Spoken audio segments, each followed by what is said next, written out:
Donc, deux choses. Un, pour vous montrer que ça lit très bien les textes manuscrits. C'est moi qui l'ai écrit, je fais des coquilles, je vous l'ai dit tantôt. Je prends beaucoup de notes encore. J'écris souvent parce que j'aime écrire. Et souvent, j'ai une idée, fait que j'écris, je la bonifie. Ça m'arrive régulièrement. L'IA est capable de lire, est capable de bonifier mes idées. Donc, dans ce cas-ci, c'était assez bête, là, mais je peux vous montrer d'autres exemples cet après-midi. Je lui dis qu'est-ce qu'il pense de ce prompt. Un prompt, c'est le terme qu'ils ont utilisé pour appeler ça en français une requête. Donc, on fait une requête à l'IA, c'est un prompt, c'est la même chose. Et je lui demande comment il l'interprète, puis ça va servir à obtenir quel résultat. Fait que vous voyez, il est capable d'analyser une image, que j'ai écrit certains mots, et il va me parler à quoi ça sert le prompt et pourquoi c'est important. Bon, c'est assez gros. Donc, il est en train de me parler du rôle. Donc, on va retenir rôle, contexte, tâche, format de sortie.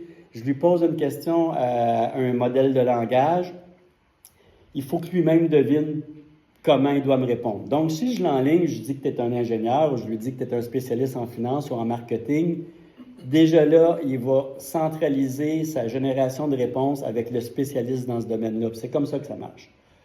Donc ici, il me dit que ça semble définir le rôle de l'IA. Le modèle doit adapter le modèle qui doit adapter lors de la génération de contenu. Ça peut être un conseiller, un assistant, un expert.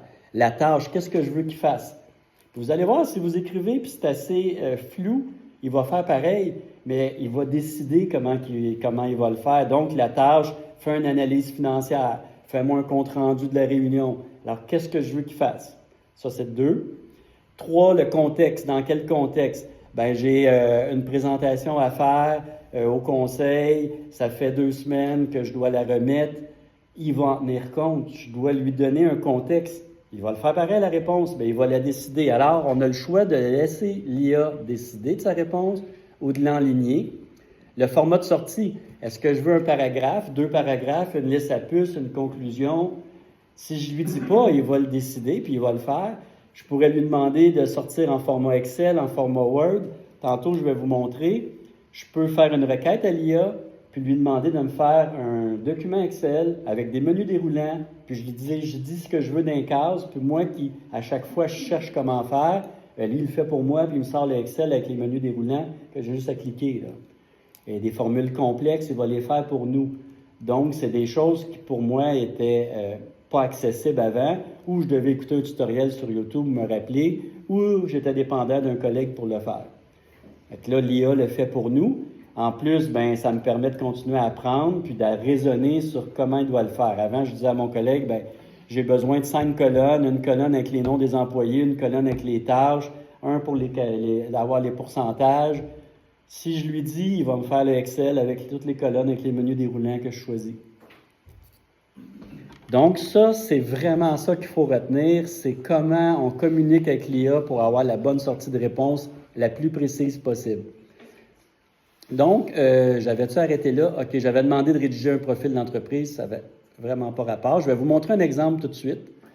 Là, j'étais avec 4O parce que, assurément, ça fait super longtemps, ça. Il est même archivé, j'utilise dans les séminaires.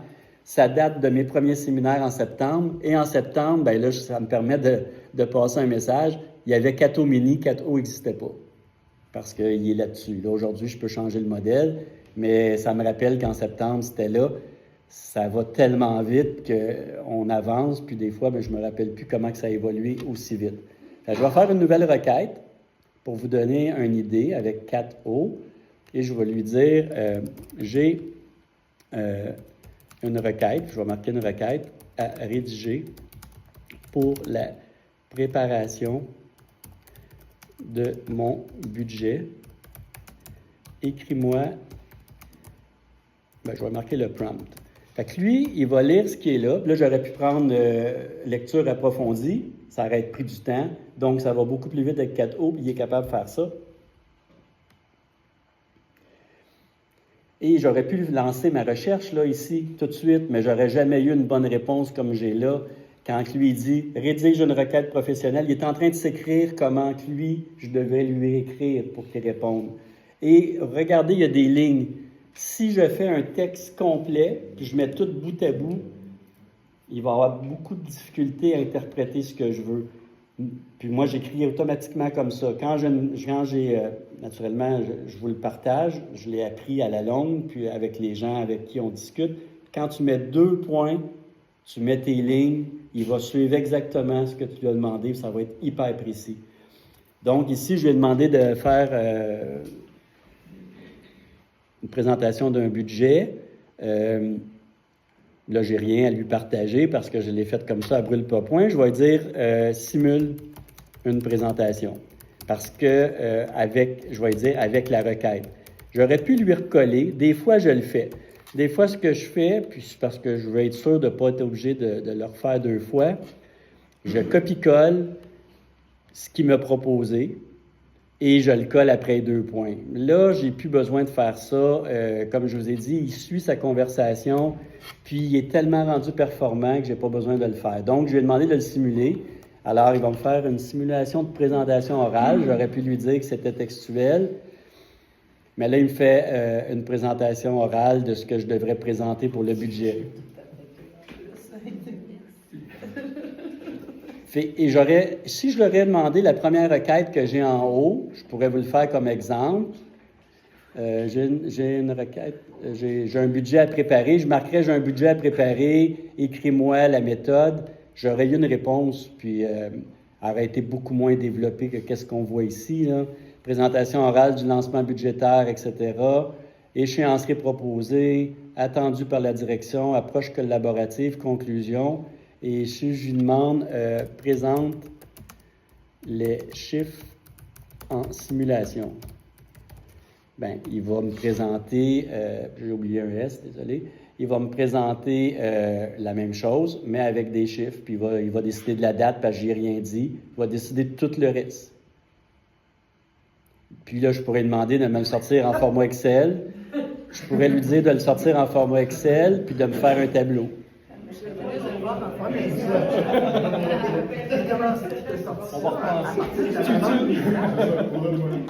Pardon? Et comment ça qu'il a réussi à sortir de ça à partir de juste la demande initiale qui était pas aussi détaillée de dire sors-moi les dépenses par secteur, administration, sécurité publique. Bien, il simule. J'ai demandé de le simuler. Et pourquoi? Bien là, il y a une excellente question ici, puis je vais vous l'expliquer. C'est quoi ton nom? Stéphane. Stéphane, il me pose la question, comment ça, il a réussi à te sortir ça par département, puis tu lui as pas dit? Et ça fait l'entrée de jeu à la suite. Je vous ai parlé de personnalisation de ChatGPT. On s'en va là, on est rendu là. Et lui, il est personnalisé, il sait qui je suis, il sait que je suis un ancien DG, il sait que je fais des présentations aux municipalités. Donc, lui, si je lui demande de s'inspirer puis de rédiger, il rédige par rapport à mon profil, mon contexte, ce que vous n'avez pas fait ici, que vous m'avez dit tantôt. Fait que là, on est rendu à le programmer. Donc, tant mieux, j'ai fait ça parce que je vais le garder même. Je ne pensais pas en arriver là. Je disais tout le temps aux gens, bien, vous allez voir, demande de préparation de budget. OK. Je disais aux gens, vous allez voir que quand il est personnalisé, ça répond beaucoup mieux. Bien, vous le voyez, là, c'est le cas. Il sait qui je suis, il me connaît, donc il dit, s'il veut que je simule, bien, moi, le simuler sur lui-même ou ce que lui semble vouloir faire. Donc, il a même metté MADA, puis etc. Donc, voilà, il me connaît depuis longtemps. Alors, où j'en suis rendu, c'est la personnalisation. Tout le monde ici a son compte. Tu cliques dessus, personnaliser ChatGPT, et c'est à cause principalement de ça qu'il me connaît. Donc, c'est qui je suis, qu'est-ce que je fais, et 2 blocs de 1500 caractères. Ça change tout. Quelles caractéristiques doit avoir ChatGPT?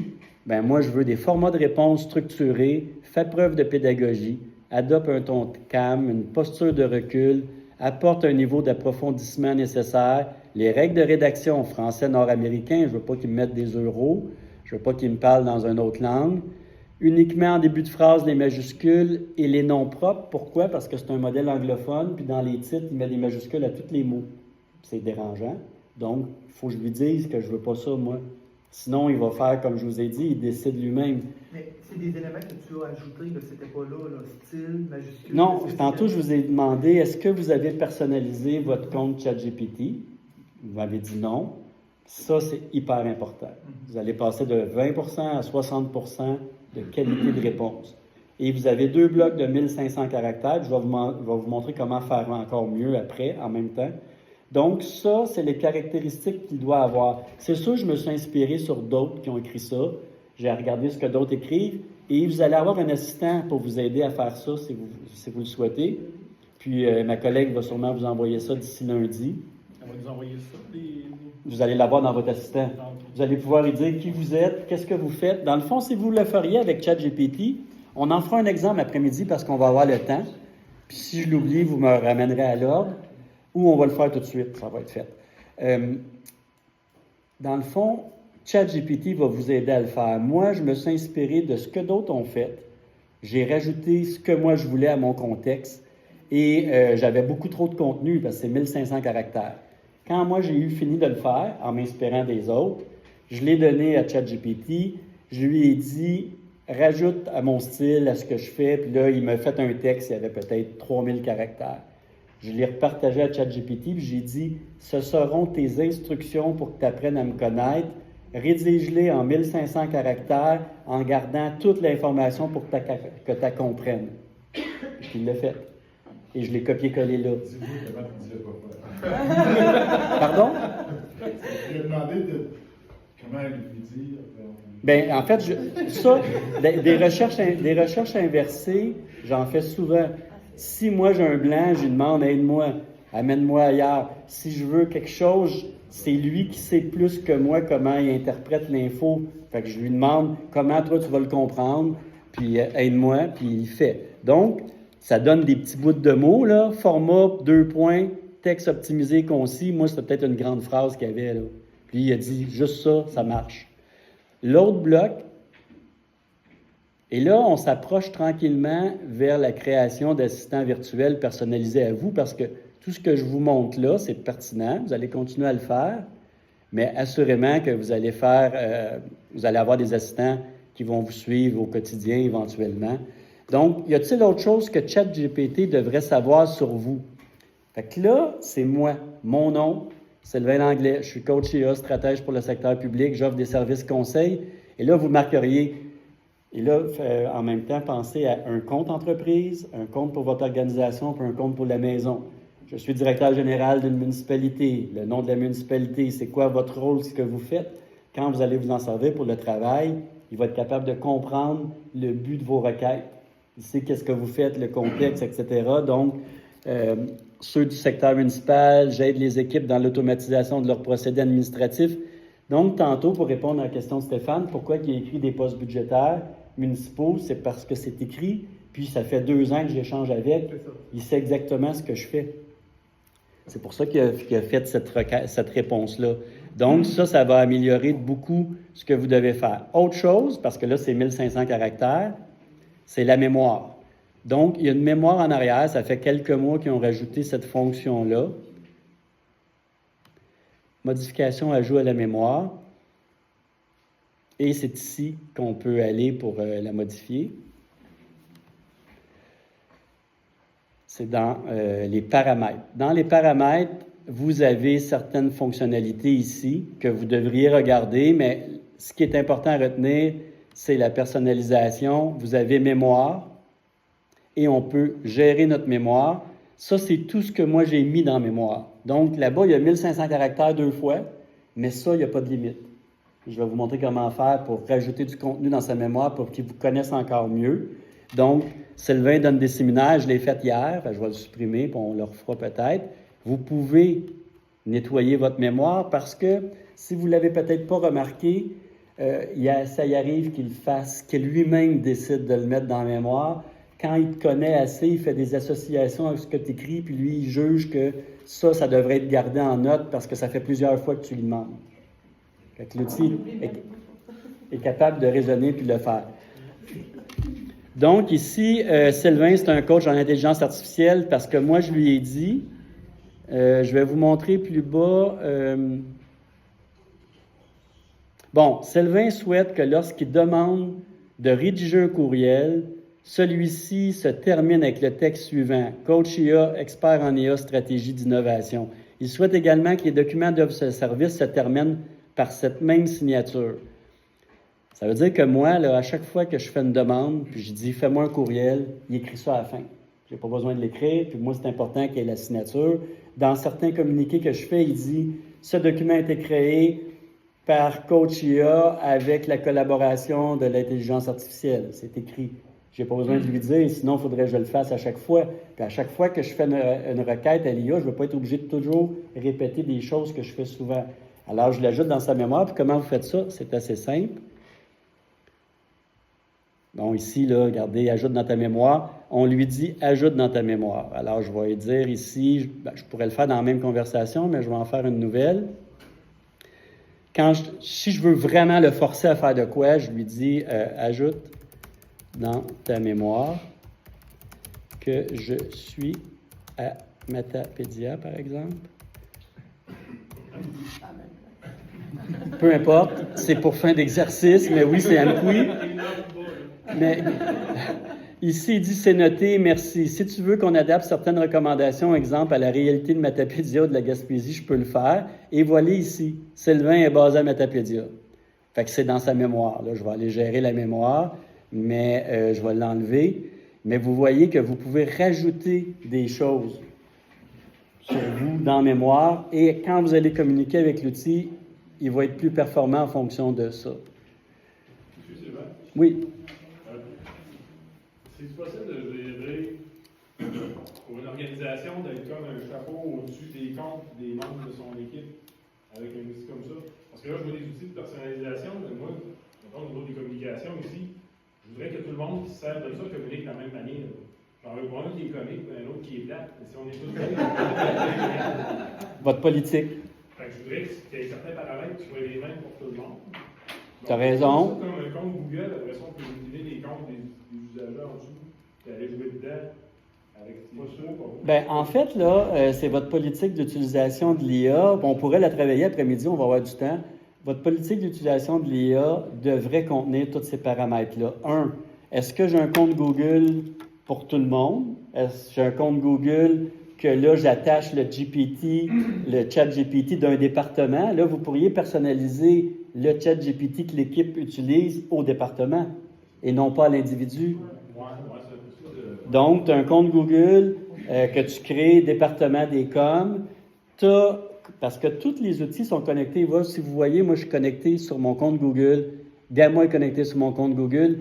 Et c'est ce qu'on a fait dans certaines MRC ou municipalités. Département des coms a le sien, les RH ont le sien. Tout le monde est dedans. Un employé quitte, ça reste là.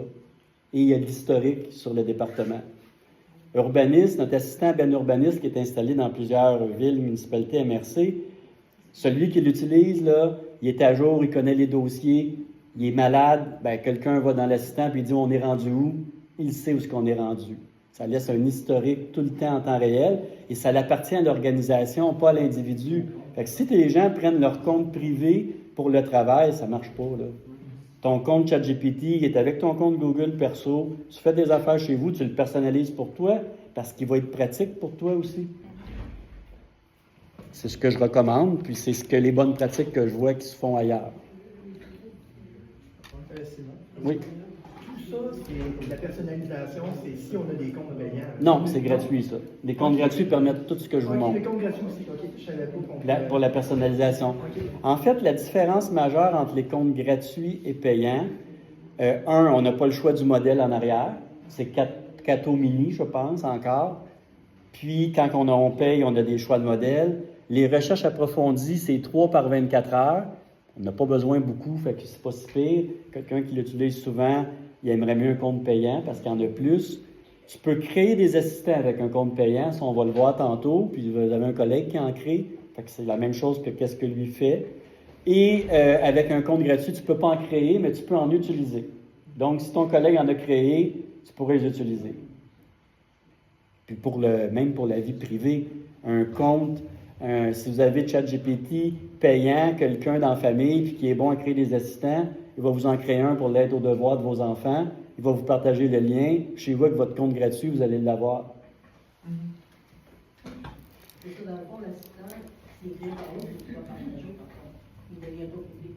Non, il y a 3 niveaux, ça, on va voir ça plus tard.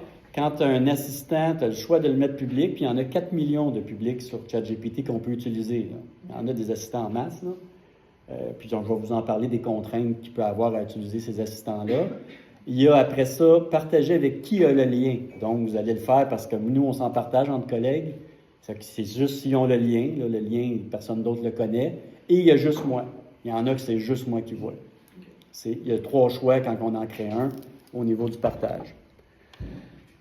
Donc, on a vu comment personnaliser, puis pourquoi c'est pertinent et important de personnaliser des outils et des grands modèles de langage, parce que vous allez passer d'une utilisation avec des réponses qui ne sont pas très précises et structurées, avec des réponses beaucoup plus précises et structurées. Ça va vous faire forcément gagner du temps. Là, on parlait de recherche et on serait rendu justement au volet recherche et je vais comparer 2 outils. Un, Perplexity, qui, ça fait déjà quelques années qu'il est sorti, quelques années étant 2, et qui a mis beaucoup de pression sur Google. Google essaie de tirer partout actuellement parce que c'est un bon moteur de recherche, c'est en partie grâce à ces moteurs de recherche-là qu'on a créé l'IA, mais Google est en compétition avec Microsoft. Microsoft crée des logiciels, a créé la suite Office, des ordinateurs, et Google a essayé de créer Google Sheet, compétitionner avec eux. Fait ils sont déjà 2 avec plein de trucs à développer. Arrive l'IA en 2017, l'IA générative, parce que l'IA existe depuis le début des années 50. Ça fait longtemps que ça existe, l'IA. C'est pas nouveau. Ça faisait des tâches, ça faisait des calculs. C'était hyper solide, c'est toujours solide pour ça. Après ma base, ça fait des calculs. Il y a des grosses machines, les pans de mur qu'il y avait, qui faisaient des grands calculs très complexes. Les premières IA qu'on a vues, ça jouait aux échecs contre des champions. Puis ça, c'est des débuts des années 90, puis on était très impressionnés. Parce que c'est fort en calcul. Les échecs, c'est relié au calcul. En 2017, ils ont découvert que les associations de chiffres, on pouvait les associer à des groupes de lettres ou de syllabes. C'est comme ça qu'ils ont découvert l'IA, puis ça a été fait, l'IA générative, puis c'est même un accident de parcours, c'était pas ça qu'ils cherchaient nécessairement.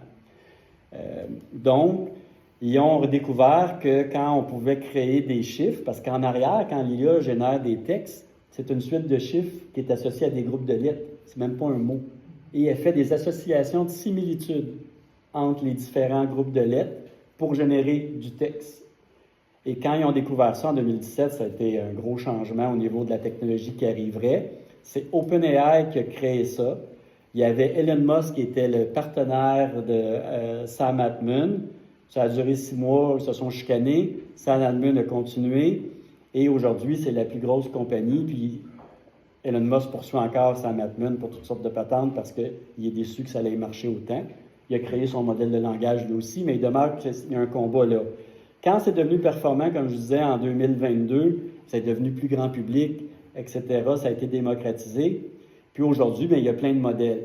Alors, OpenAI, à ses tout débuts, il ne voulait pas réinventer toute la roue. Sa technologie, lui, c'était ce qu'il avait découvert et ça y prenait un centre de données pour le stocker. Alors, il a fait une entente avec Microsoft. Microsoft a fourni l'équivalent, puis là, ça monte à chaque année, en service pour 16 milliards de dollars à OpenAI, à condition d'avoir accès à son grand modèle de langage et à la technologie. Donc, la morale de ça, où j'en viens, c'est que Copilot est connecté sur le même cerveau que ChatGPT. C'est OpenAI qui est en haut. Apple a fait des tests aussi avec, mais Apple a décidé de continuer à développer sa propre technologie. Et Microsoft, Google a développé son modèle Gemini. Microsoft, Apple et Google, ce ne sont pas des développeurs d'IA après ma barre. Fait que là, ils se tirent partout. Et c'est pour ça que les modèles sont toujours à la traîne, sont un peu moins efficaces, moins d'outils. OpenAI a développé les images, comme vous avez vu. La clé API, le modèle de recherche avancé qu'on va voir dans quelques minutes. Et là, il a développé Operator. La clé API va venir disponible et tout ce qu'il développe, il le rend disponible à des développeurs. Donc, ça met toujours de la pression sur Microsoft, sur Google et Perplexity, le moteur qu'on va voir. Lui a développé une technologie avec un moteur de réponse. J'appelle même plus ça de recherche. C'est qu'on lui fait une requête et on a une réponse. Il n'y a pas de publicité, c'est hyper précis, c'est ce qu'on va découvrir dans les prochaines minutes. et ils se battent là en haut pour essayer de prendre des marchés. Et si ce n'est pas champion dans le domaine, mais c'est sûr que c'est plus tough à récupérer. Fait que Microsoft, Google, ça se tiraille. Apple essaie d'intégrer ça dans ses téléphones. Les trois ont essayé de développer. Google a son téléphone Android. Microsoft, ça n'a pas marché. Puis là, en bas, il y a l'intelligence artificielle doit s'intégrer là-dedans. Fait que vous comprenez que c'est tough pour ces gros joueurs-là. Et Perplexity, qui a développé sa technologie, il n'est pas fou. Il n'a pas développé de modèle de langage. Il est connecté sur Cloud. Il est connecté sur OpenAI, naturellement pas Gemini, parce que Gemini, c'est Google, puis l'autre est en compétition directe. Mais en arrière, c'est des modèles. Il a fait une entente avec Anthropic, avec Mistral. Et sur cette plateforme-là, j'utilise plein de modèles, puis je peux faire des tests. Fait que c'est ce qu'on va découvrir, le volet recherche. Puis en même temps, je vais faire une mise en contexte. Je vais vous expliquer que Microsoft, il est connecté sur OpenAI, puis il essaie de développer des agents puis des technologies, puis ça va pas super bien. Là, 6 mois, ils ont fait une méchante erreur. Plein de gens avaient développé des agents dans Microsoft, puis ils ont tous supprimés par erreur, puis tout le monde n'a pas pu les récupérer, là, 0. Fait que ça les a fait dégringoler au niveau de la capacité de développer l'IA. Il y a une entente avec OpenAI, mais ils n'ont pas les ingénieurs d'OpenAI, ils ont leurs ingénieurs, puis ils ont le cerveau. Fait qu'après, ça dépend de l'efficacité des gens. Fait qu'il y a des gens qui sont spécialisés là-dedans, puis qui font très bien. C'était mon volet plus théorique sur l'histoire de l'IA. Fonction recherche, puis je vais vous montrer, j'ai comparé les deux modèles, puis encore aujourd'hui, ça reste le meilleur, Perplexity. Et j'ai comparé ChatGPT, puis je ne dis pas que ChatGPT n'est pas bon. Là, je vais lancer une recherche sur la région avec le modèle de recherche avancé de ChatGPT. Ça va prendre une 10-15 minutes. Fait que pendant ce temps-là, on va regarder les autres modèles, les comparatifs. Mais il y a des forces dans ChatGPT pour de la recherche pure et de la construction de texte qu'on n'a pas avec Perplexity, mais au niveau de la recherche spécifique sur des images, sur du contenu, sur des manuels, sur toutes sortes de choses qu'on rechercherait, Perplexity dépasse grandement ChatGPT. Véronique, est-ce que tu es toujours là? Ça doit. Oui, je suis toujours là. OK. Oui. Donc, je vais la faire sur mon autre compte parce que je vais laisser rouler l'autre page. Fait que ça, c'est une autre chose. Tantôt, je vous parlais d'avoir des comptes par département. Alors, dans Google, on peut se créer de multiples comptes. C'est sûrement au fait, là, au département. Donc, il y a plein de comptes. Moi, j'ai des comptes des fois que je teste. Et j'ai mon compte Eva qui me sert avec le compte, justement, à $200 US par mois de ChatGPT, de faire des tests. Et on peut être 10 en même temps dans le même compte. Et même si on travaille en même temps, ça ne plante pas. Et sûrement qu'ils vont mettre de quoi éventuellement pour empêcher ça, parce qu'on est 10 qui payent un compte. En fait, on a un compte $200 qui n'est pas un compte team, puis on est 10 qui utilisent la même adresse, puis on se connecte. Fait que pour eux autres, c'est moins rentable. Ils vont sûrement trouver une façon d'empêcher ça, mais ça fonctionne actuellement. Alors, j'ai un compte ici, puis hier, j'ai fait ces recherches-là pour la nouvelle Bose, parce que j'étais là. Là, je vais le faire pour ici. Et je vais prendre justement 03 qui est meilleur pour le codage. Il y a 2 modes de recherche dans OpenAI, recherche sur le web et recherche approfondie. Là, je veux une recherche approfondie. Je veux travailler sur qu'est-ce qui se passe dans la région. Puis je vais aller voir ce que j'avais écrit. Parce que je l'avais fait travailler, pas ici. J'avais fait travailler l'IA avec... Puis ça aussi, vous pouvez ouvrir plusieurs pages de ChatGPT puis travailler sur 2, 3, 4 pages en parallèle. Éventuellement, ça va devenir une habitude. Il y a dans le compte payant Operator qui a vraiment changé aussi la donne. Ça fait peut-être 1 mois et demi, 1 mois que c'est sorti. Operator, il se promène sur le web. Il peut acheter des billets, il peut réserver, il peut faire des tâches que vous feriez en cliquant pour vous. Et ce qu'il va faire dans à peine 1 mois, il va avoir la clé API qui va être disponible pour tout le monde. C'est intégré actuellement quand vous allez voir après-midi des agents, des assistants virtuels, on peut leur faire des actions. Gérer le courriel, lire le courriel, générer une réponse, aller résumer un texte, aller chercher de l'information, aller pousser de l'information dans un système comptable, mais ça prend quand même pas mal de programmation. Ils ont développé Operator qui, lui, se connecte ses assistants virtuels et je peux lui donner des tâches à faire et je lui donne verbalement, il fait la tâche pour moi. Fait que ça, c'est la suite de ce qui s'en vient. En plus, c'est l'interfonctionnalité entre les systèmes. Donc, les gens qui développent maintenant, ils développent des systèmes ouverts pour permettre à d'autres développeurs de s'interconnecter avec toutes les sécurités qui vont, au lieu des anciennes architectures, comme on connaît, le logiciel comptable fermé, que PG, par exemple, nous a empêché, nous, de se connecter pour un client qui voulait se connecter. Mais aujourd'hui, on est capable de passer à côté, mais il demeure que c'est des anciennes architectures qui sont moins performantes. Aujourd'hui, on n'essaie pas de réinventer la roue partout.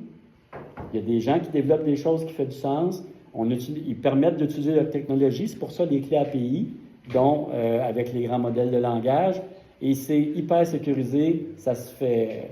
Actuellement, les hackers, c'est pas là qu'ils vont, c'est trop complexe. Ils vont aller dans une compagnie, dans une petite entreprise, dans une municipalité, une MRC, où ils peuvent avoir une brèche pour s'introduire, pour voler des données qui ont une certaine valeur, dont des noms, des adresses, des numéros d'assurance sociale, s'il y en a.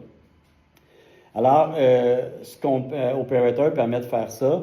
Il y a plein d'autres applications. Le Expedia a sorti son application et ils sont toutes automatisés. Ma division privée, entreprise privée, on a développé des agents pour Air Transat, Aquaterra et J'ai mon voyage, qui sont pour les gens qui aident les gens qui veulent aller en voyage. Avant, il fallait qu'ils fassent des recherches, il y avait un moteur, mais ça ne marchait pas très bien. Aujourd'hui, si je lui dis, je veux aller en Espagne, je veux avoir 50 km entre chaque lieu, je veux arriver à telle heure, je suis accompagné de ma famille, donne-moi les activités. Il te sort tout le pedigree, il va toutes les commentaires des gens, puis il te ramène un rapport complet. Et la personne qui était là à l'agence, avant, ça lui prenait du temps. Aujourd'hui, la personne lui demande ça, elle part ça, puis 10 minutes après, elle peut répondre à la personne qui veut aller en voyage. Fait que c'est vers ça qu'on s'en va. C'est des trucs qui nous font gagner du temps, qui sont meilleurs que nous pour faire de la recherche. Puis de la recherche, on n'a aucune valeur à faire ça si l'outil est capable de le faire pour nous, puis qu'il est meilleur que nous. Là. Donc, c'est ce qu'on va faire, là. On va faire de la recherche sur le territoire. Et ça ici, bien, quand c'est un compte partagé, là, vous voyez ici, là, Best Python API Framework, Checkout Remote Branch, parce que j'ai des programmeurs anglophones. Fait qu'eux autres, ils utilisent le même compte, fait jouer ce qu'ils ont fait. Puis c'est notre compte d'affaires, fait que c'est bien correct. Moi, hier, j'étais dans Nouvelle-Beauce, il doit se demander ce que je fais, mais je suis là. Donc, hier, je vais reprendre le prompt que j'avais hier pour éviter de le refaire. Oui, ça, c'est embêtant. OK. Donc, je vais le reprendre ici. Puis, je vais changer ça pour la MRC. Fait que ce que j'ai fait hier, j'ai fait rédiger un prompt par l'IA pour qu'il soit meilleur que moi j'aurais écrit. J'aurais pu marquer juste... Je vais vous le montrer ici. Là, je souhaite une recherche approfondie sur les avantages de m'établir comme citoyen dans la MRC. Là, je vais marquer de la Matapédia. Ouais. C'est bien ça, Stéphane, qui prépare des... C'est sûr que tu m'envoies ça après. C'est clair. Et moi, j'aurais pu lui dire, je souhaite réaliser une recherche approfondie sur les avantages de m'établir comme citoyen dans la MRC de Matapédia, point. J'aurais eu une recherche, mais jamais aussi précise que je veux connaître les atouts de cette région, tant au niveau de la qualité de vie, des services. C'est pas moi qui ai écrit ça. Moi, je lui ai écrit, je veux faire une recherche sur la région de Matapédia. Hier, c'était Nouvelle-Beauce. Écris-moi un prompt pour que je connaisse quels avantages sont pour les citoyens. Et lui, il a décidé d'écrire ça. Alors, non, pas parce que, non, dans ce cas-là, non, c'était vraiment une requête par rapport à je veux m'établir là. Fait que lui, il a bâti ça autour de la mission qu'il me demande, c'est d'écrire la meilleure façon de lui répondre à comment m'établir là. Parce que je lui demande de m'aider à l'écrire, sinon je n'aurais pas la aussi bonne recherche. Là, je vais prendre une recherche approfondie, je vais le partir. Là, quand c'est recherche approfondie, il me pose des sous-questions. Il veut être sûr, parce qu'il va partir 10, 15, 20 minutes, il va être sûr que j'ai bien compris. C'est systématique. Avez-vous un profil particulier? Êtes-vous déjà au Québec? Tu vois, ça n'aurait pas être quelqu'un de l'extérieur. Je vais y marquer non, parce que non, c'est pour un. Je pourrais marquer un non.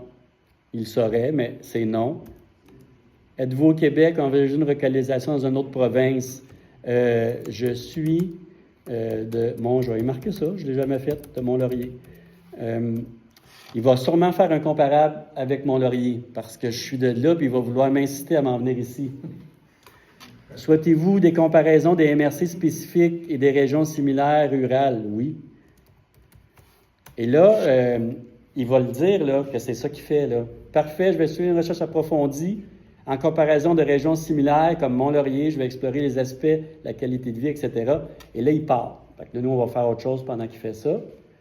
Et tantôt, on va voir, ce que je veux vous montrer, c'est tout le raisonnement. On va voir tout le raisonnement, tout ce qu'il a fait, tout ce qu'il a cherché, pourquoi il a fait ça. Fait qu'il il nous permet de voir ça, ça nous permet, puis moi, c'est éducatif, ça me permet de voir comment ça évolue en même temps, les modèles de langage. Fait que pendant qu'il fait ça, on va aller voir pourquoi que je préfère Perplexity dans certains cas pour les recherches qu'à ChatGPT. Ici, je suis chez moi, j'écoute souvent de la musique cool le matin avec des paysages de plage. J'aime bien voyager à l'extérieur du pays.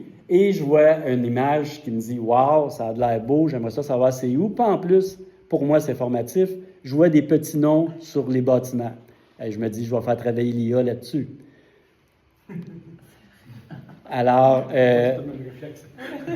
je recherche à quel endroit sont situés les bâtiments sur cette photo. Il me demande plus de détails. Et là, j'étais avec recherche approfondie, donc on est à part égale.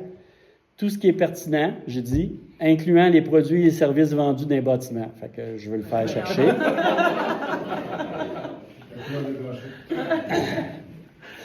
Et il s'est trompé. Donc, c'est pas parfait. Il me dit que c'est aux îles Canaries en Espagne. Je le sais qu'il s'est trompé parce que je l'ai fait avec Perplexity. C'était point de vue académique. Et je ne veux pas vous montrer juste des choses qui marchent. Ça se peut que ça ne marche pas. Là, ça n'a pas marché. Et vous allez voir ce que j'ai fait. Là, il me parle de ça, en résumé, etc. Il me donne les sources, parce qu'il donne toujours les sources. C'est super pertinent. Là, je dis, je lis Hublot sur un des bâtiments, sur la photo. Peux-tu m'en parler? Il recherche. Voulez-vous des détails sur l'entreprise en général, son activité et l'emplacement? Fait que là, je me dis, c'est déjà l'emplacement. Là, je dis, je croyais que c'était Wilstonstad. Là, je voulais que ça avance. La capitale de Curaçao, parce que Perplexity, lui, l'a trouvé. Je savais que c'était là. Puis, j'ai validé pour être sûr, mais Perplexity, à date, honnêtement, depuis 1 an, j'ai pas eu de mauvaise réponse, jamais. Puis, c'est pas parce que je l'utilise pas. Puis, je vous le dis parce que c'est vrai. Avec Perplexity. Donc, je lui dis, puis là, ici, il a pris 3 minutes, 6 sources. Il dit, vous avez raison de poser cette question, je vérifie l'image si elle correspond bien à Wilstonstad, la capitale de Curaçao. Il me dit oui, l'image montre bien Wilstonstad, la capitale de Curaçao. On reconnaît notamment les façades hollandaises colorées. Puis là, il commence à me parler, construit en 1707, et tout ce qu'il écrit, c'est vrai, naturellement, parce que là, il est en lignée. En ce qui concerne la mention Hublot, j'y avais demandé, sur la façade, il ne s'agit pas d'une boutique officielle directement gérée par la marque horlogère suisse, d'un détaillant agréé. En effet, le site officiel d'Hublot répertorie Freeport Jewelry Downtown. Il me donne l'adresse, etc. Donc, il va très loin dans la recherche. C'est quand même intéressant. Je dis, pour ta première réponse était erronée, tu m'aurais induit en erreur. Fait, je veux voir comment il réagit. Puis vous soulevez un point important. Ma première réponse était basée sur une recherche initiale qui n'était pas suffisamment approfondie. Là, je dis oui, tu dois absolument faire une recherche fiable. Perplexity a permis de générer une réponse conforme, évitant une erreur d'interprétation fatale. En même temps, c'est éducatif, c'est un petit peu humoristique. Donc, voilà pour ça. Et je fais la même chose avec Perplexity, j'y pose la même question. Et il me dit, l'image montre la célèbre rangée de maisons colorées de Wilstonstad, la capitale de Curaçao, une île située dans les Caraïbes, appartement au Royaume-Uni. Là, il me détaille ça. Là. Il me dit c'est quoi, ce que ça fait, l'architecture au 20e siècle. Vraiment, il me détaille. Là, je dis, c'est quoi les noms? Quels sont les noms sur les bâtiments et quels services sont offerts? Là, je n'ai pas dit que c'était Hublot. Je n'ai rien dit. Je veux voir s'il est capable d'aller lire les mini-caractères qui sont là. Je savais que c'était correct parce que ce n'est pas mon premier test. En passant, ils ont amélioré la détection des cancers là, de 10 000 fois. Là. Et ce n'est pas que la machine remplace l'humain. C'est que l'humain le regarde, il le repasse dans la machine, puis lui, il voit des traces que l'humain n'a pas vues. Puis là, ils vont plus loin dans cette démarche-là, puis ils ont sauvé beaucoup de gens avec ça. Parce qu'il revient en arrière, puis lui, s'il dit qu'il y a peut-être de quoi, ben là, l'humain, il se dit « Ouais, je ne peux pas laisser ça aller, mais aller voir. » Puis là, il fait une recherche plus approfondie. Puis effectivement, ça a sauvé beaucoup de gens. La médecine va évoluer beaucoup grâce à ça. C'était mon petit bout sur la recherche. Et imaginez, là, ce qu'on peut faire avec des outils gratuits. Fait que comment vous pensez qu'ils font ça avec des outils encore plus personnalisés? C'est entraîner ça avec des milliards d'images. Fait que s'ils l'entraînent avec des milliards d'images de cas de cancer, la machine n'a fait que ça, elle va être super précise. Bon, il me revient avec les bâtiments. On voit les célèbres bâtiments colorés d'Amston Skate, excusez mon anglophone, Wilstonstad, etc. Il me donne les années qui ont été construits. Il me parle des boutiques qui sont là du 18e siècle. Et là, je lui dis, je vois de Blue Experience sur un bâtiment. Il me dit, on peut voir la célèbre rangée de bâtiments. Et il me parle de Blue Caraco Experience, c'est une attraction touristique. Donc, vous voyez que les gens qui voudraient voyager, puis se créer des forfaits voyages eux-mêmes maintenant, puis savoir c'est quoi les derniers commentaires, au lieu de passer toutes les lectures de tout le monde qui a écrit, tu lui dis, fais-moi une recherche pour cet hôtel-là, puis regarde les résultats des 2 dernières semaines. Il va aller voir ça, puis il va vous le ramener, il va vous faire un résumé. Il ne dira pas les détails des gens, il va vous le résumer par écrit. Il va faire une moyenne générale. Puis ça, ce qu'on voit là, c'est pour n'importe quoi. 2 états financiers en PDF ou en images. Fais-moi une analyse croisée. Dis-moi quels sont mes ratios, qu'est-ce que je devrais améliorer. Il va le faire. On va le faire après-midi.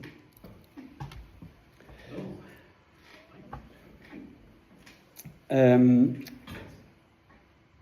vous êtes super tranquille. Pas de questions pour ça?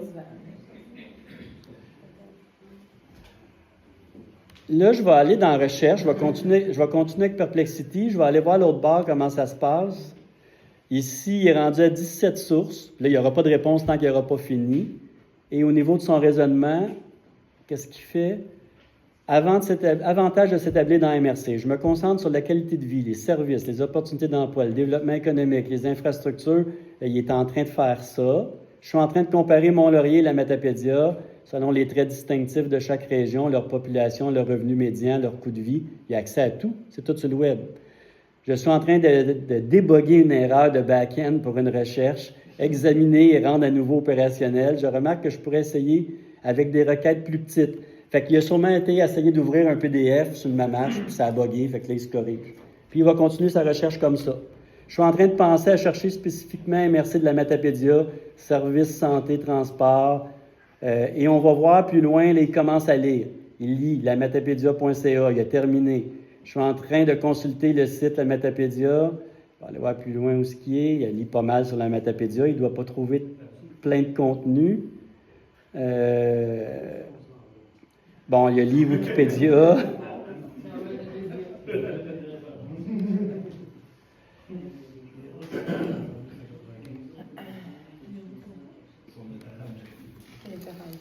Fait que tantôt, mais qui est terminé, il va avoir tout lu ce qui est possible de lire, qui est pertinent, puis il va nous générer un rapport comparatif.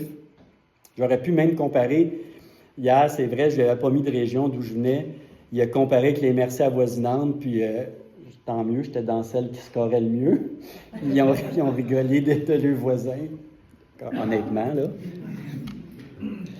Donc, ici, je fais un autre exemple de recherche. C'est un power block. Les trucs qu'on a en dessous de nos bureaux, là, on plug nos ordinateurs pour que s'il y a une panne d'électricité, ils ne fonctionnaient plus. Puis, les outils d'IA, comme Facebook, dans votre téléphone, ça communique avec l'ordi, c'est le même. vous avez un compte Google personnel ou un compte Google d'entreprise, vous pouvez vous promener dans votre téléphone d'un compte à l'autre. Et Perplexity, ChatGPT, c'est un SaaS, donc ce qui se passe dans l'ordi se passe dans le téléphone. J'avais mon téléphone, le bloc était à terre, j'ai pris une photo, mais là, je ne suis pas obligé de l'envoyer dans mon ordi pour la faire analyser. Je l'ai envoyé à Perplexity et je lui ai posé la question suivante. J'ai dit, je veux une batterie de rechange pour ce power block. J'ai fait une coquille, il a compris quand même. Et là, il me dit, d'après l'image fournie, c'est un ondulateur UPC de marque Triplite, modèle Internet, etc. Il sait c'est quoi, il l'a vu sur le truc que j'ai donné à photo. Il me donne les caractéristiques de la batterie, il me donne les options de remplacement. Et là, il me dit, la batterie d'origine, c'est la plus sûre, mais plus chère. Il sait que c'est plus cher une batterie d'origine. Il me donne le lien pour l'acheter. Après ça, j'ai un deuxième choix avec des batteries tierces. Il me dit, sont compatibles, sont sûrement moins chères. Je clique sur le lien, parce que je l'ai déjà fait. Je peux l'acheter chez Walmart avec le prix. Je peux comparer les prix. Après ça, je continue. Il me donne d'autres options de batterie génériques. Il me donne les conseils de remplacement. Puis s'il y avait une vidéo sur YouTube, il me le mettrait. Je pourrais regarder la vidéo pour savoir comment faire. Mais là, assurément, il n'y a pas de vidéo puisqu'il ne l'a pas faite. Et s'il y a des photos, il les mettrait. Il me donne les conseils de remplacement. Puis je n'ai pas rien demandé, moi. J'ai dit, je cherchais une batterie, là. Imaginez si j'aurais été précis dans ma requête, parce qu'on peut être précis. En arrière de leur moteur de réponse, c'est l'IA. Mais eux ont développé les algorithmes de recherche pour générer une réponse. Et là, j'étais à Montmagny, on dit, on va faire quoi avec les fournisseurs locaux? Bien, j'ai dit d'en trouver un local. Donc là, il y en a trouvé il n'y en a pas à Montmagny, il y en a trouvé ailleurs. Fait que morale de l'histoire, si votre garagiste ne trouve pas une pièce de votre char, allez la chercher pour lui, puis faites-la livrer au garage. Ça va aller plus vite. Parce que lui, il n'a peut-être pas l'outil que vous allez utiliser. Il vous manque un manuel d'entretien d'une machine, peu importe. Prenez une photo du numéro de série, il va vous trouver le manuel, le PDF. Et le PDF est en anglais, je lui dis, faites-moi-le en français. Il va le traduire en français. Et vous avez un lien que vous avez sur le web qui vous intéresse. Le site est en anglais, je vais vous le montrer. Je partage le URL, il va me le faire, puis il va me répondre en français. Fait que tout ce qui est recherche, vous avez un livre en PDF, vous voulez l'interroger, il y a 500 pages, vous dites, fais-moi un résumé, sors-moi tous les points clés du livre, les meilleurs punchs, il va vous le faire. On a mis avec Google AI Studio, on a mis 2 livres, un à l'impression qui avait oublié un mot, puis l'autre qui avait le mot, il y avait 3000 pages, puis on lui a dit c'était quoi la différence, puis il a dit tel mot qui manque à telle page.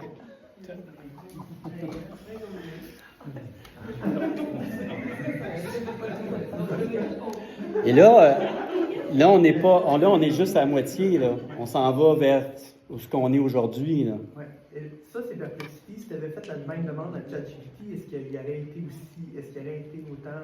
Il n'est pas construit de la même façon. Lui, il est construit pour te donner une réponse, des liens d'achat structurés de même. ChatGPT est construit pour générer une réponse textuelle, plus organisée, comme on va faire la recherche. La recherche approfondie, pas avec ça. J'aurais pas eu un résultat aussi complet que ChatGPT. Fait que ChatGPT, il a vu qu'eux autres étaient super bons. Il s'est dit, ils m'ont développé de quoi à côté qui va être encore meilleur, mais qui fait d'autres tâches. Ils n'ont pas la même finalité. Non, puis ChatGPT a son modèle à lui. Lui, en arrière, dans Perplexity, vous pouvez choisir le modèle que vous voulez. Il y a Claude, il y a ChatGPT, et je vais vous montrer d'autres exemples. Dans les exemples que j'ai aussi, la recherche. Bon, moi, j'étais abonné avant à Québec municipal, donc ça donne un exemple. Voilà, j'ai fermé ma page. Je vais l'ouvrir ici. Et je vais l'ouvrir avec lui. Donc, j'étais abonné à Québec municipal, puis je reçois encore les alertes. Mais certains textes sont bloqués parce que je suis plus abonné.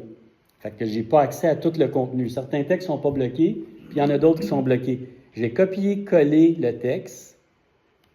Je l'ai partagé à Perplexity. Ben, j'ai demandé, parle-moi de cette nouvelle. Il a fait beaucoup mieux que juste ça. Je dis, parle-moi de cette nouvelle, 2 points. Et là, j'ai fait copier-coller. Donc, Ça n'a pas pris de temps, là. Parle-moi de cette nouvelle, 2 points, copier-coller.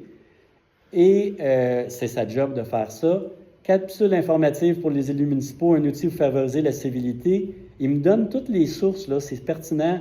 Ça vient du MAMACH. Probablement que Québec municipal s'est inspiré de ça. Ils n'ont pas inventé l'article. Et je ne serais pas surpris que Québec municipal ait un outil qui fait de la recherche sur le web, puis qui va générer après une réponse. J'ose croire qu'ils ont un outil comme ça. Les entreprises, ça change leur game.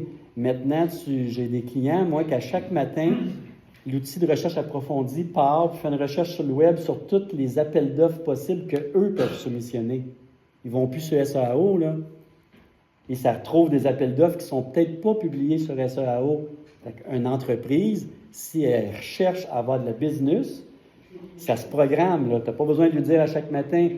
Moi, le directeur du développement marketing, à chaque matin, il reçoit dans son courriel un rapport que l'outil elle a fait parce qu'il est programmé pour faire ça.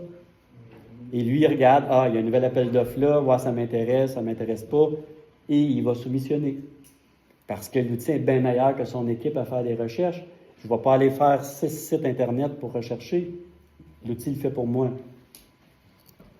Donc, dans ce cas-ci, vous voyez, il m'a rédigé l'article, super intéressante, les 4 capsules vidéo. Et là, on voit dans la similitude, il revient au MAMACH, mais il revient à plan d'action favoriser le respect. Fait que lui, il a fusionné des articles sur ce sujet-là pour m'en faire une meilleure encore. Et là, j'allie, puis je continue. Les outils permettent de l'écouter verbalement, là aussi. Tu peux le prendre puis dire, OK, fais-moi-le en audio, il va te le dire, fait que tu peux l'écouter au lieu de la lire. Et quand je vous parlais tantôt d'amélioration de notre base de connaissances et d'enrichissement de ce qu'on connaît, c'est un exemple. J'ai pris un article qui était fait d'une façon, je l'ai fait bonifier, il a été chercher du texte dans 3-4 sites Internet sur le sujet avec les sources que je sais que ce n'est pas des conneries qui sont écrites sur le web.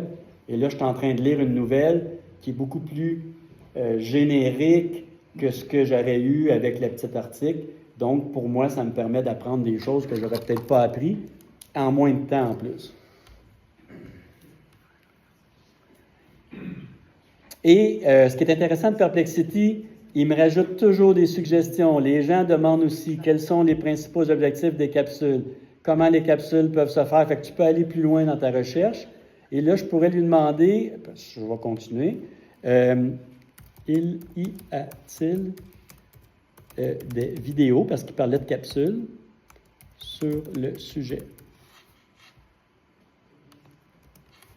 Donc, je vais le faire chercher. S'il y a des vidéos, il va me les donner. Alors, si c'est moi, il dit oui, sur la civilité. Donc, quelqu'un qui veut générer du contenu pour les coms, il veut mettre ça sur son site web, il y a les liens, puis les vidéos sont là. Là, j'ai vu le lien qui était ici, là. Le lien général. Il m'a dit que c'était le lien général. Alors, si je voudrais aller plus loin, je marquerais le lien pour visionner la vidéo. Fait que vous allez avoir ce genre d'habitude-là éventuellement.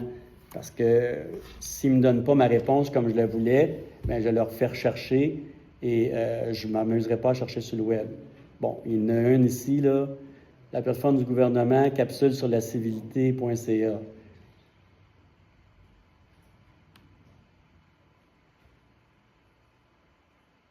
Là, je ne vois pas la vidéo, il est peut-être dans des liens en arrière. C'était pour vous montrer que maintenant, la recherche, on voit ça différemment. Les pubs, les pop-ups sur Google, c'est pour ça que Google patine. Le moteur de recherche de Google va assurément changer là, à très, très peu de temps parce qu'à partir du moment que les gens découvrent ce que je vous fais découvrir, c'est des nouveaux utilisateurs de Perplexity qui abandonnent Google. Là.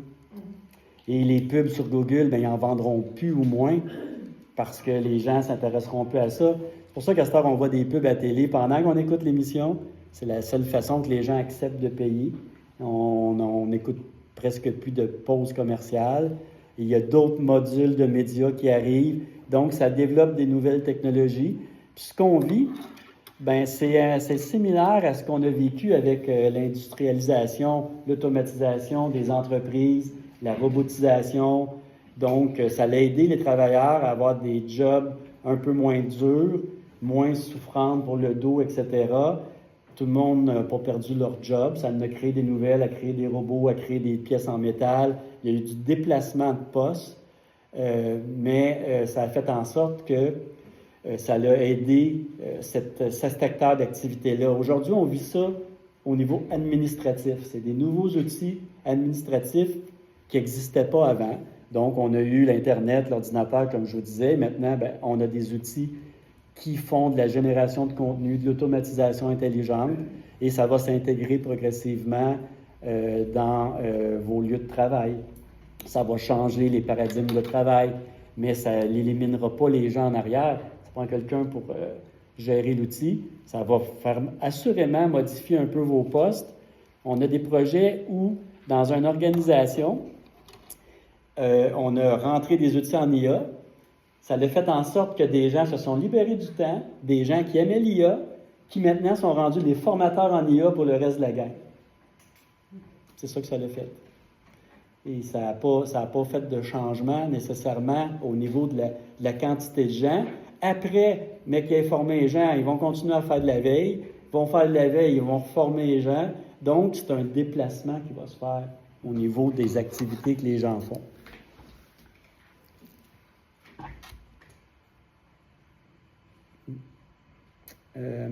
Pour finir avec la recherche, j'en ai fait un autre ici, c'est vrai. Plus pas. Une autre photo que j'ai prise, puis je termine avec ça. C'était pour vous montrer la précision. Encore un truc que j'avais sur mon téléviseur. Il sert pas mal de projets pilotes.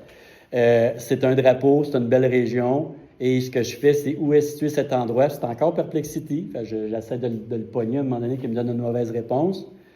Il me dit, c'est en Croatie, comme en témoigne le drapeau croate, visite sur l'image. Plus précisément, il s'agit d'une vue panoramique de la région côtière insulaire typique de l'Adriatique, avec des collines de zones boisées, des images proches sur la mer. Possibilité que cette photo ait été prise dans une zone comme Malin Hill Split, un parc offrant des vues, etc. J'ai arrêté là, puis là, il me donne des sous-questions. Fait que, vous allez voir, à matin, c'était... oui? Une question, Perplexity serait en mesure, mettons, de... Je ne sais pas si tu as fait le test, mais de vérifier que ça a été fait par un IA, mettons une image qui a été générée, qui est capable de définir que, OK, ça vient pas d'une vraie région, ça a été un... J'ai pas testé. C'est une bonne question. C'est de quoi que je vais assurément essayer de faire, de créer une image. À mon avis, il va me répondre que ça n'existe pas, puis que c'est une image faite par l'IA. Il a été entraîné avec des milliards et des milliards d'images. Il va se dire, hey, ça n'existe pas cette affaire-là. Ou une vidéo montée. Puis il ne reconnaît pas la photo parce qu'il la retrouve sur Internet. Il reconnaît la photo parce qu'il voit les images. En fait, il voit l'image. Comme j'ai mentionné tantôt, c'est une association. En arrière, lui, il fait des associations d'images. Il reconstruit le drapeau avec plein d'images qu'il y a eu ailleurs. Il reconstruit la forêt. Puis il fait des similitudes pour générer une réponse. Fait que même si je prenais, mettons, une photo d'une photo sur Internet, puis je présentais la photo de la photo, il serait capable Oui. de la reconnaître. Il va être capable, il va faire des similitudes jusqu'à un moment qu'il est capable de vraiment comprendre les similitudes, les associer à des réponses. Après, il va générer une réponse. Donc, c'est toujours une question de similitude. Oui? C'est comme une recherche Google pour nous. Oui. Est-ce que c'est une recherche Google? Mais il fait une recherche, mais pas Google, mais il fait une recherche. On a pris comme frigidaire l'expression « on fait une recherche Google » ou je vais utiliser ChatGPT ou je fais un chat, mais c'est une expression Google. Il recherche dans des milliards de données qui lui ont été partagées, qui assurément ont venu de l'Internet, mais probablement de plein de moteurs de recherche. Google marche aussi pour faire des recherches inversées avec des photos, ça marche aussi. Oui, Google aussi le fait. Ben oui. Puis à matin, c'est ça, j'en venais à ça. Gemini, Google, à matin, salut, bonjour, il montrait en temps réel. Je vous filmerai, puis il est capable de me dire qu'est-ce que je suis en train de faire. Puis si votre photo existe, il va savoir votre nom sur le web. Mais ça, c'est en temps réel. En temps réel aussi, ce qui est sorti la semaine dernière, puis là, il faudra que j'arrête de dire la semaine dernière, parce que ça va faire 2 semaines, un moment donné. Apple ont sorti les écouteurs qui traduisent en temps réel mais ce que je dis dans la langue de l'autre. Donc, c'est un mandarin, il parle en mandarin, moi je l'entends en français, moi j'y parle en français, il m'entend en mandarin, c'est en temps réel. Une méthode, vous avez avec les lunettes. Mais là, c'est des écouteurs. Ouais, c'est ça, là, c'est avec les lunettes. Ouais, c'est des écouteurs, c'est discret, ça ne paraît pas trop. Fait que tu sais, toutes les tables avec plein de micros, des gros écouteurs, ben ça va disparaître, ça va être des micro-écouteurs. Puis j'irai pas plus loin dans la démarche, mais ils ont découvert, je parlais de santé, ils ont été capables de redonner la parole à des gens qui parlaient plus par des implants, là. Fait que c'est sûr qu'on s'en va vers du développement technologique comme ça. Après, où ça va s'arrêter, j'en ai aucune idée. Ils montraient ce matin, ils ont sorti un robot connecté sur Gemini, un petit robot de rien qui se promène dans la maison, qui se projette sur le mur ce qu'il voit, si tu veux. Puis il est capable de te parler, de fermer les lumières, de faire toutes sortes de trucs. C'était tout petit. C'était salut, bonjour un matin, c'était une nouvelle patente qui montrait. Donc, oui, mais en fait, effectivement, moi je pense que tout ce qu'on a vu était réalisable. On n'était tous juste pas rendus là. Si on le voit et on le réfléchit, c'est l'humain après qui le crée. On crée ce qu'on voit, ce qu'on pense, que ça soit à bonne ou à mauvaise escient. Pour l'IA, dans les prochaines années, ça va tout être décentralisé aussi. Ça va être les appareils, il va y avoir des puces directement intégrées dedans pour faire les calculs. Et ça va consommer moins d'énergie dans les data centers. Ah ben oui, ça change énormément. Puis là, on a un beau centre d'hébergement qui se crée avec nos données canadiennes et provinciales au centre TELUS à Rimouski. Et on a des projets en cours là, qui sont encore confidentiels. On va héberger nos données là. On va avoir nos LLM locales faites avec Yama 4 qui nous permettent de les utiliser. Et on va développer vraiment nos trucs à nous ici, localement. Nos données ne seront plus ailleurs. Et on va devenir un peu plus autonome. Il va y avoir des cartes graphiques là-dedans. Oui. Fait que moi, j'arrêterai ici pour commencer après le dîner. On reprend ça à 1 heure pour finir un peu plus tôt. On avait dit 1h30. Hein? On reprend 1 heure, puis on finira à 3h30 si on a fini. Puis si ça va jusqu'à 4, ça sera 4. Pour le dîner. Véronique, on se revoit tantôt? Je vais juste une petite minute. Je suis pas certain parce qu'il y a des gens qui ne m'ont pas confirmé qu'ils prenaient une boîte à lunch. Je vous avertis tout de suite que je vois ma France.